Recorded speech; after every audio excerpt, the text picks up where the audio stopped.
Hi, my name is Greg Simpson. I am the minister at St. Andrew's United Church in downtown Chatham, Ontario. And thank you so much for joining me for this session entitled, Let Leaders Lead.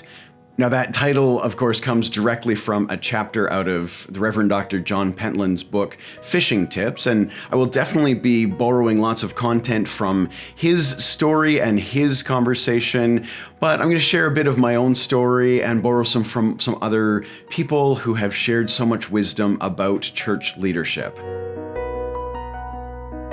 When we say the phrase, let leaders lead, it sounds perhaps obvious. It might be that you lay that aside thinking, well, of course, Greg, we're going to let leaders lead. But before we can really get into that, we need to talk about who are the leaders in the church. I mean, as a minister, it sort of becomes obvious, or it feels obvious. Well, of course, the ministry staff are the leaders, and that's certainly a piece of it. But the beauty of the way that our churches are created, the way that they're laid out, certainly not just within the United Church of Canada, but many different denominations have all of these layers and different shapes and circles of leadership. And so for this session today, I want to dig in a little bit about leadership in general, naming them, helping them to recognize that they are leaders, helping them see how they lead the church in all of their own unique ways, and then finding a way to make sure that the structures of our church give them room to lead, or maybe even encourage them to step deeper into leadership. There are lots of ways and times where perhaps some of the traditional structures of our church can get in the way of how leadership can be carried out today.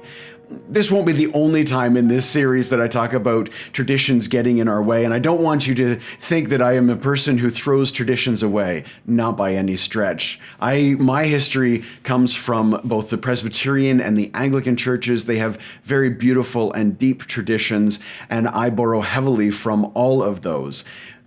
We need to find ways to balance tradition with the modern world where we find ourselves today, where we can say, these are things that we've learned in the past. These are ways that we did things in the past. Look at how we did them, why we did them, analyze the benefits and the drawbacks, and see what we can learn from our traditions. But at the same time, be willing to step away from that phrase, oh, well, this is how we've always done it, so that we can all grow. This is, after all, a time of visioning, a time of looking towards the future, a time of dreaming and becoming aware of how God is leading us into beautiful new ways of serving the people around us, of serving the communities that we live in, and serving the countries, the world, serving creation in creative new ways, and sometimes dredging up really old ways that we're finding now work in new and creative ways, or ways that we never imagined they could have. So let's jump into letting leaders lead. I'm going to start with a story from my own background. So I have not been a minister my entire life. I actually came to ministry in a rather circuitous route. I was a software developer before this, and that's not as traditional of a jump. There are not as many people who move from technology into ministry. There are lots of other occupations that sort of lend themselves towards that step. But I feel very, very blessed that I was given opportunity to find ways of being leadership within the business world, within the technology world.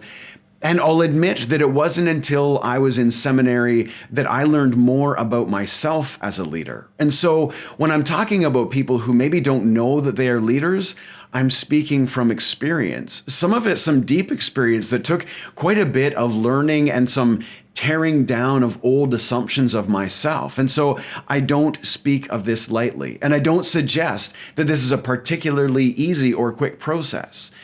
You all have people in your church who are leaders. And I'm hoping that some of you who are watching this video right now are those leaders. And I think probably some of you don't even know that you are leaders. It took a lot of really helpful and loving voices in my story to remind me that I too am a leader. And it wasn't until I was able to throw off some old assumptions, first off, about what leadership even is, and secondly, about some assumptions about myself that were completely incorrect. It turns out that I was being a leader in lots of ways, but I wouldn't have named it that because I thought leadership was something totally different than what it is. And as I speak about this, some of the words in Brad Morrison's book, Already Missional, kind of bubble to the top. I'm not sure that this is exactly why he wrote the book, though it might be. And he does a beautiful job of reminding us that there are so many people in our churches who are already missional, and that we need to be very careful when we're doing our visioning work, when we're looking towards the future, that we name the missions that are going on right now. We name the visions that people have had that led us to where we are now. And to me, an important part of that is to name the leaders, to identify the people who are leaders. And sometimes it's hard to ask people to self-select because they might not see themselves as leaders. So one of the workshop pieces that I'm going to give you for this session is to sit down and think about all of the people in your church who are leaders. Start with some of the obvious places. You'll have people who sit as chairs of committees. You'll have people who run small groups. You'll have people who are volunteers. Yes, I know that sometimes it feels like the volunteers are low rung on the ladder, but some of your volunteers are absolutely leaders. It doesn't have to be a person who sits as a decision maker in a committee somewhere to be a leader.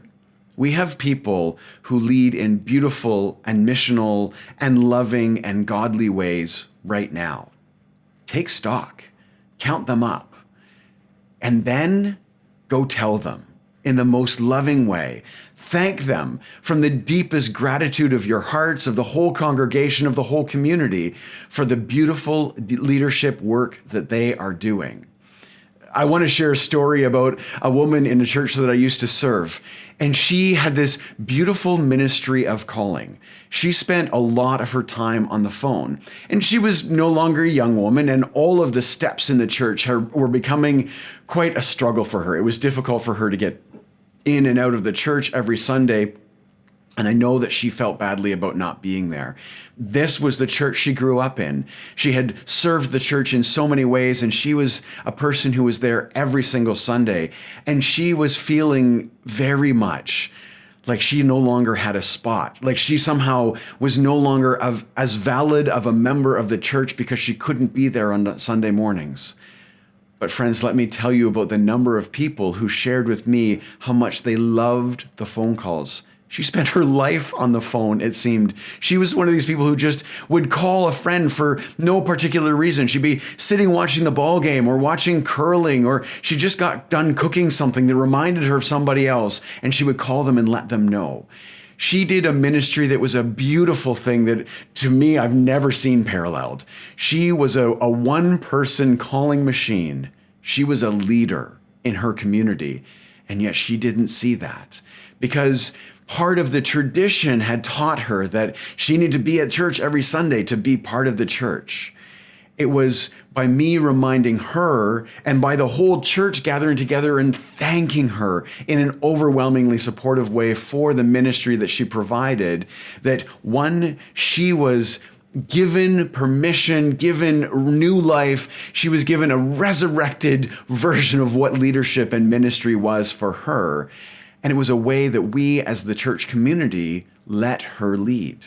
We were able to call her and check in with her and say, sometimes I'm really nervous when I call a new person, or I don't really know how to start a conversation. How do you do it? And she would teach and she would share and she would learn. She would let us learn alongside from her leadership. This is one of the ways that we can let leaders lead. Now, sometimes this is a very personal thing, a one-on-one thing, or a way that we as a congregation can encourage and build up and support our ministry leadership and our missional leadership. And then sometimes we have to make changes to make sure that those leaders can lead. I'll give another example, though it's very, very similar. It's in a pastoral care setting where there was a person who was doing a ton of pastoral care, but they weren't recognized as being a piece of the pastoral care committee of the church. And they didn't really mind being outside the committee because they didn't really feel like they wanted to sit on a committee. They didn't really want to have the added work of committee membership. But what we realized was by not including them, even just to say, here's a person that was doing work of pastoral care for the church, we as a church sort of ignored the work that she was doing. And then it wound up being that we as a church didn't realize that the congregation was being served by her. And where it became complicated is, an example was this person called me and said, it's been a while since I heard from the church. And that was a legitimate concern. We know that right now we are in a time of isolation and complication. We are in a time where it is more necessary than ever for members of the church to reach out to one another. And so when I was speaking with this person who was feeling left out and isolated and maybe forgotten by the church, as I dug deeper into her conversation, I found out that this other wonderful person had called her a couple of times, but because we as a church structure hadn't recognized her as a volunteer, as a church leader, as a part of the leadership of the church, the pastoral care of the church, then this other person didn't even see them as being a church member, saw her as a friend, to be sure, but didn't recognize that the call that she made was a piece of the church connecting. And that is actually both a beautiful thing and an unfortunate thing. It is beautiful that close friends see a call from a friend as a wonderful thing, but don't always see that as the work of church. And again, I reference back to Brad Morrison's book, Already Missional, to recognize that so many of our beautiful saints are doing the work of the church in ways that we don't already know or don't already name.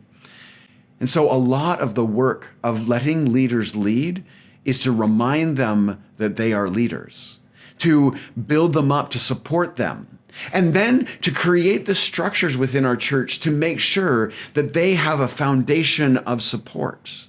The person I'm talking about who was doing this calling, once she knew the church was behind her, once she knew that she was a valued member, that we recognized that she was a piece of the work of the church, one, she knew that she was not alone. It redoubled her efforts. It encouraged her. And suddenly the ministry she was already doing had a newfound, wonderful, grace-filled peace to it because she knew that we all welcomed, valued, were grateful for the work that she was doing. The second thing is that we started asking her to let us know, at least a little bit, the calls she was making. Now, sometimes this can be a complicated thing because pastoral care is a very private thing. And so sometimes she would just say, hey, Greg, I made 5 calls this week. And I'd note that down. I would say, thank you so much. And then sometimes she would say, here are the list of the 8 people that I called this week. And by the way, so-and-so wouldn't mind hearing from somebody else. Or so-and-so is struggling this way. Or I know because I talked to this person that that person might need a bit of extra pastoral care. Or we know that that person has a friend who's in hospital and maybe there's a way that we can support them. Or there's this person whose healthcare concerns have deepened and they need to be added to our prayer list. That is a way that we can let our leaders lead and create processes, and we can create, and I know sometimes process is a dirty word within church circles, but we can create structures that support our leaders, encouraging them to lead and letting us as the rest of the church feed into them and be fed by them. Here at St. Andrews, one thing that has started to happen is when we can talk about how many people are doing pastoral care, then several things happen. One, people are buoyed up by the fact that calls are being made, and the people that we worried were being left behind are in fact not. We know that they are struggling with isolation. We know that they are feeling cut off from the world, but we can feel a little better because we know that there are calls being made. Two, we can add to our pastoral care calling list by knowing that there's work being done, and so the people who are making the calls don't feel as isolated in their work. And they can say, well, you know what? Maybe I can hand off these two people because I know that there's a bigger group who are doing this work. Or maybe I can add a few more to my calling list because I feel buoyed up and supported in the work that I am doing.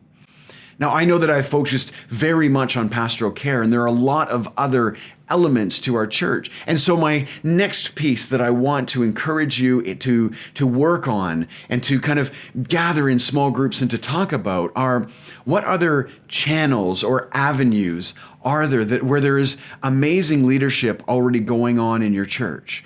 Go back to the list you already made of people and now kind of put them into categories and maybe even identify maybe the committees or the volunteer groups or the different areas that they land. And take a look at these beautiful frameworks that exist and see where you can find the holes of support. Is it just a communications thing where we as a congregation would love to know a little bit more about that particular ministry that is going on or that particular mission? Maybe there are volunteers who are working in our children's and families ministry that because they're working behind the scenes, we don't see it as much and we don't talk about it as much. And maybe they need our support. Perhaps it's just to name them and thank them. Maybe we need to go to them as a church and say, can we work with you on budget? Are there ways that we can support you better in some financial ways? Are there some events that you're planning that if we could help to get the word out, that would actually build up your mission or your ministry?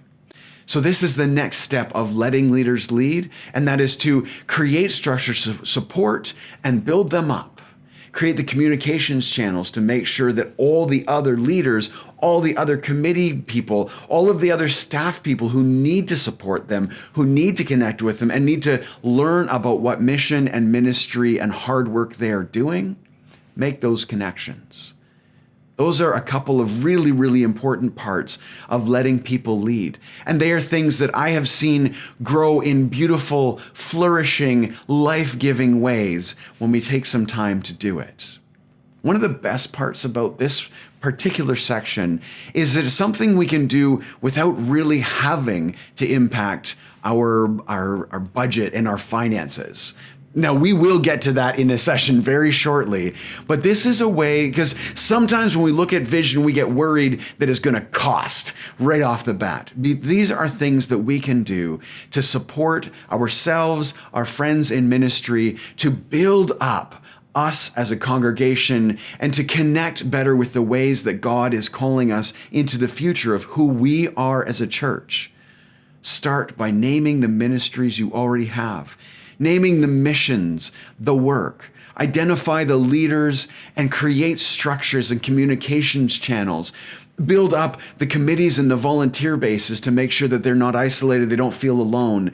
Make sure that there are people who are ready to step up when somebody else needs to take some time off. Make sure they don't feel like they have signed up for a life sentence of this particular work. Build your leaders. Now, the third piece is one that is a little bit more difficult, especially if we're in a small congregation that feels like we are shrinking. But sometimes what we absolutely have to do is find people and build them into leaders. Now, that very often means we need to look to our communities, maybe to people that we don't see every Sunday, or maybe somebody we see every, Christmas and Easter, or 6 or 8 times a year, or maybe somebody who doesn't connect with us on Sunday mornings, but definitely shows up to help with some of the missional work that we are doing. Or maybe they are already doing a beautiful thing in our community that is very missional, that might not have a particularly theologically driven piece to it, but they are doing beautiful leadership work in our community. And connect with them and find ways that we as a church can add, can help, can let them lead, can encourage.